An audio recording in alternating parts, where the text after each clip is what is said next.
하나님의 부르심에는 후회하심이 없네. 내가 이 자리에 선 것도 주의 부르심이라. 하나님의 부르심에는 결코 실수가 없네. 나를 부르신 하나님의 진실하심을 믿네. 작은 나를 부르신 뜻을 나는 알 수 없지만 오직 감사와 순종으로 주의 길을 가리라. 때론 내가 연약해져도 주님 날 도우시니 주의 놀라운 그 계획을 나는 믿으며 살리. 날 부르신 뜻 내 생각보다 크고 날 향한 계획 나의 지혜로 증량 못하나. 가장 좋은 길로 가장 완전한 길로 오늘도 날 이끄십니다.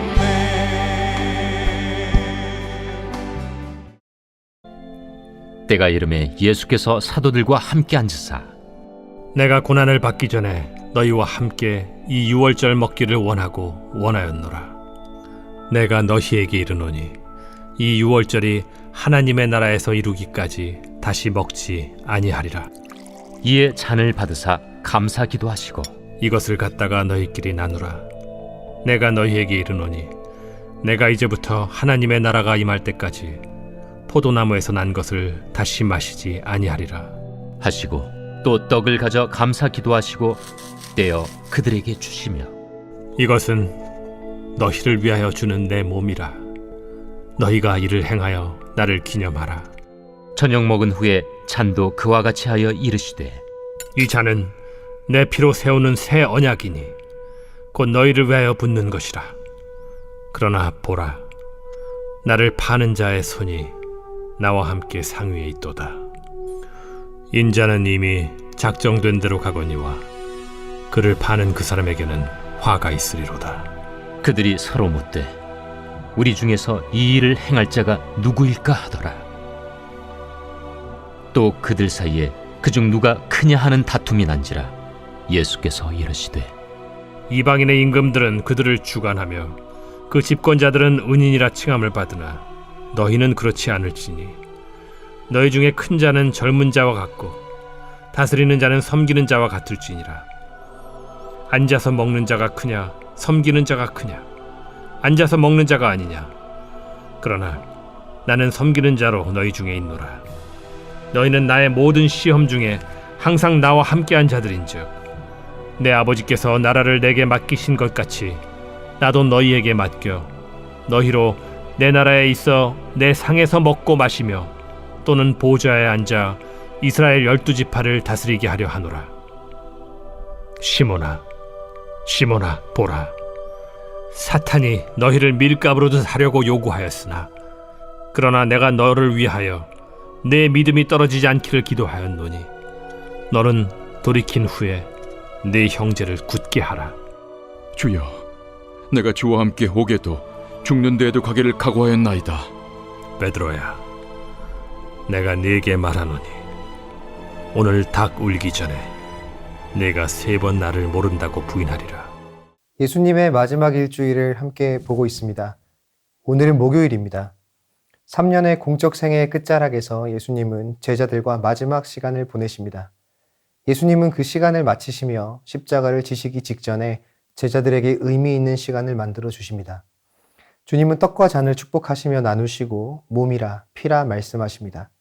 사실 제자들은 이 예수님의 이야기를 전혀 이해하지 못했을 것입니다. 그러나 주가 죽으시고 부활하시고 승천하신 후에 아마 이 의미들을 점차 깨닫게 되었을 것입니다. 왜 떡을 몸이라 잔을 피라 말씀하셨는지, 그것이 우리에게 어떤 의미였고 어떤 일들을 이루었는지를 깨달았을 것입니다. 제자들은 예수와 3년을 함께 했습니다. 그렇게 함께 했음에도 누구는 예수를 팔고 누군가는 여전히 서로 누가 큰지 다투고 누구는 예수를 부인하게 됩니다. 우리는 누구든 주님과 멀어질 수 있습니다. 신앙생활을 할수록 찾아오는 무서움은 타성입니다. 익숙함입니다. 어떤 일은 익숙해지면 숙달되지만 어떤 일은 익숙함이 위험이 되기도 합니다. 어느덧 감격, 은혜 없이 예배합니다. 우리의 영은 다른 곳에 있고 육체만 예배하고 있는 일들이 생깁니다. 신앙에 있어서만큼은 익숙해진다는 것은 무서운 일입니다. 행동은 반복하다 보면 무심하게 되기도 합니다. 의미는 사라지고 형태만 남게 됩니다. 문화만 남고 의미는 없어지는 것입니다. 이유를 모른 채 하고 있게 됩니다. 가장 위험한 것은 이런 맹목적인 행동입니다. 기독교의 행위는 가득한데 예수가 없는 일이 생길 수 있다는 말입니다. 예수와 관련된 것들은 내 삶에 가득 차고 넘치는데 예수만 없는 것입니다. 지금 제자들의 상황이 그러합니다. 예수와 3년을 함께 했음에도 예수를 팔 것이며 죽음을 준비하는 예수님 앞에서 누가 큰지 여전히 논쟁하고 있고 결국 누군가는 부인하고 떠납니다. 우리가 신앙을 하며 직면하게 되는 큰 문제도 이 지점입니다. 식어지는 것입니다. 한때는 뜨거웠으나 식는 것입니다. 더 큰 문제는 이런 상태를 내버려 두는 겁니다. 식은 우리의 삶을 그렇게 두는 것입니다. 혹시 기억하십니까? 처음 예수 믿을 때 얼마나 눈물이 많았습니까? 예배 때마다 감격으로 눈물을 흘렸던 기억이 있지 않으십니까? 말씀, 기도, 찬양 어느 한순간도 그저 흘러가는 시간이 아니지 않았습니까? 그런데 시간이 지나니 익숙해지는 것입니다. 어쩌면 행위는 갈수록 무르익습니다. 훨씬 잘하고 훨씬 세련됩니다. 그러나 기계적입니다. 겉으로 보기에는 아무런 문제 없어 보입니다. 그러나 결정적인 순간에 드러납니다. 본문의 제자들도 그렇지 않습니까? 우리도 모르게 그 자리에 가 있을 수 있습니다. 내버려둬서는 안 됩니다. 늘 우리의 회복을 위해 노력해야만 합니다. 우리의 신앙이 익숙해지지 않으려면 은혜를 회복하는 일이 필요합니다. 답은 간단합니다. 회복을 하려면 되새겨야 합니다. 우리가 할 일은 돌아가는 일입니다. 처음으로 돌아가는 일입니다. 그 일은 되새기는 것으로 시작됩니다. 되새기는 것, 그것이 본문에서의 성만찬입니다. 주님은 떡과 잔을 나누시며 자신을 기념하라 말씀하십니다. 우리 주님은 우리가 너무 잘 잊는다는 것을 잘 아십니다. 주를 기념하는 것이 무엇일까요? 단순히 그분의 죽으심을 한번 다시 생각해 보는 것입니까? 아닙니다. 나를 기념하라는 명령은 앞으로 내가 너희를 위해 가게 될 길과 십자가의 사건이 과거의 사건으로 끝나지 않고 현재적으로 경험되도록 하라는 명령입니다. 제자들은 지금은 모릅니다. 주가 십자가에 죽으시고 부활하시고 승천하신 후에 그들은 다 이 성만찬 때 주가 하신 이야기의 의미를 알게 될 것입니다. 본문의 배경은 유월절입니다. 하나님의 백성들에게 자유와 해방을 주시던 날, 그들을 살리시던 그 하나님의 역사가 이제는 예수의 죽음과 묶이며 그 궁극적인 의미가 예수 안에서 완성되는 것을 발견하게 될 것입니다. 떡과 잔을 나눌 때마다 그 일의 완성이신 십자가를 되새기는 것입니다. 기억해내는 것입니다. 초대교회는 성찬을 중요하게 여겨왔습니다. 모일 때마다 떡과 잔을 나누었습니다. 십자가를 묵상하며 주의 죽으심을 기억해내는 것입니다. 과거의 사건이 오늘의 의미를 가지도록 만드는 시간입니다. 시간이 많이 흐른 우리에게 성찬은 하나의 의식 같지만 주의 죽으심이 생생하게 남아있던 초대교회에서 성찬은 감격입니다. 그렇기에 성찬은 은혜의 체험, 은혜의 회복이 되는 것입니다. 떡과 잔을 떼는 과정을 눈으로 보고 먹고 넘기며 우리의 전 인격이 주를 기억하는 시간입니다. 그렇기에 칼빈은 성만찬은 하나님의 가시적인 말씀, 즉 눈에 보이는 말씀이라고 이야기합니다. 건강한 신자라는 표현은 다른 말로 기억해낼 주님과의 영적 경험이 많은 사람이라는 말입니다. 주님과 잊지 못할 기억이 있지 않으십니까? 십자가의 은혜가 가슴에 그저 깊숙하게 심기어지는 감격의 때가 있지 않으십니까? 그 기억이 있는 사람들은 성찬할 때 은혜와 감격을 누립니다. 성찬은 과거의 사건을 현재의 시간 안으로 가져오는 것입니다. 그렇기에 성찬은 단순히 기독교 예식이 아니라 말씀, 기도와 더불어 하나님이 은혜를 주시는 세 가지 방편 중에 하나가 됩니다. 성찬은 은혜의 통로고 주가 우리 안에 은혜를 회복시키시는 영적인 수단입니다. 초대교회는 그렇게 모일 때마다 성찬을 했습니다. 이 떡과 잔을 마시는 일이 항상 일상이 되어야 한다고 생각한 것입니다. 성찬을 통해 주를 기억해내는 것 말고는 신앙을 지킬 만한 다른 방법이 없다고 판단한 것입니다. 이것은 오늘 우리도 매일 성찬해야 한다는 말이 아닙니다. 성찬이라는 것을 통해 주가 우리 안에 만들어내시고자 했던 것이 무엇일까요?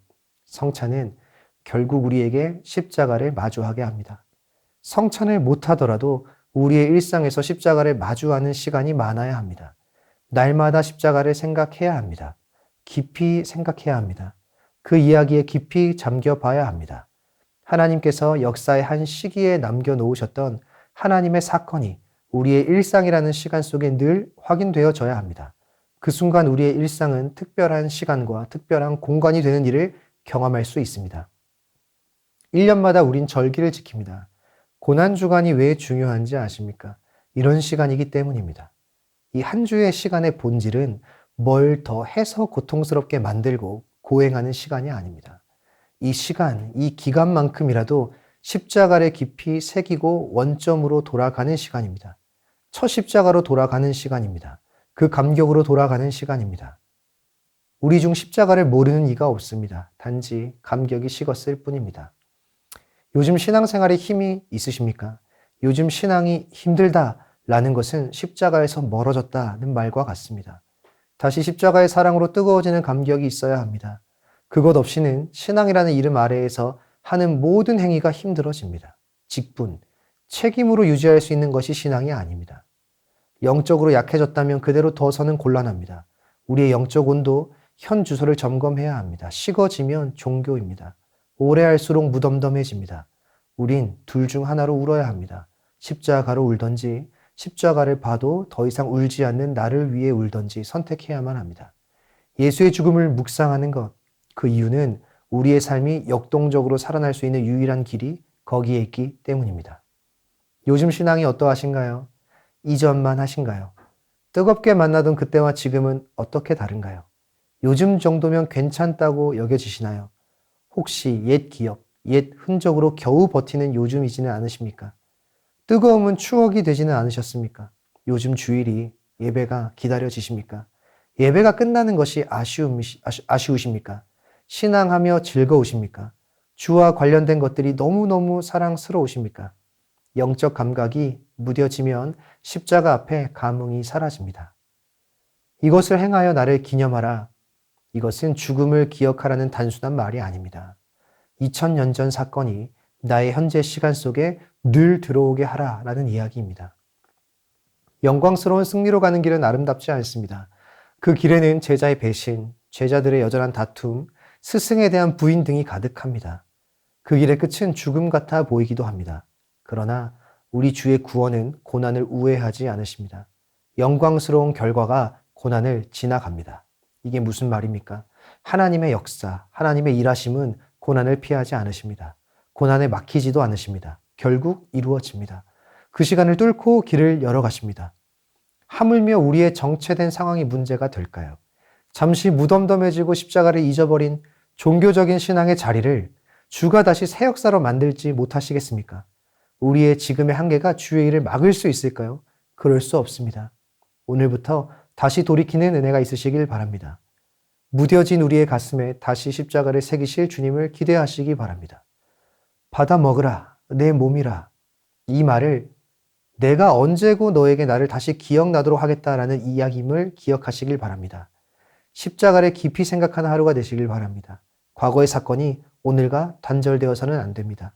십자가에 깊이 집중하시기 바랍니다.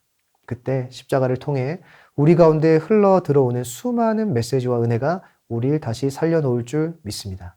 그런 은혜가 오늘 하루, 올해 고난주간 가운데 가득하시기를 소망합니다.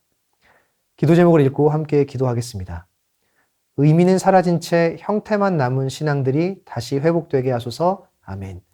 십자가를 되새기는 노력들이 삶의 자리에 가득하게 하소서. 아멘. 십자가의 사건이 오늘의 시간 속에 생생하게 경험되는 은혜가 있게 하소서. 아멘.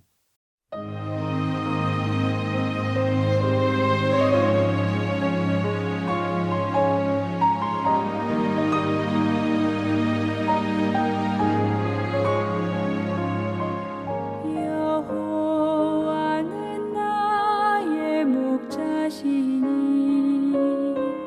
내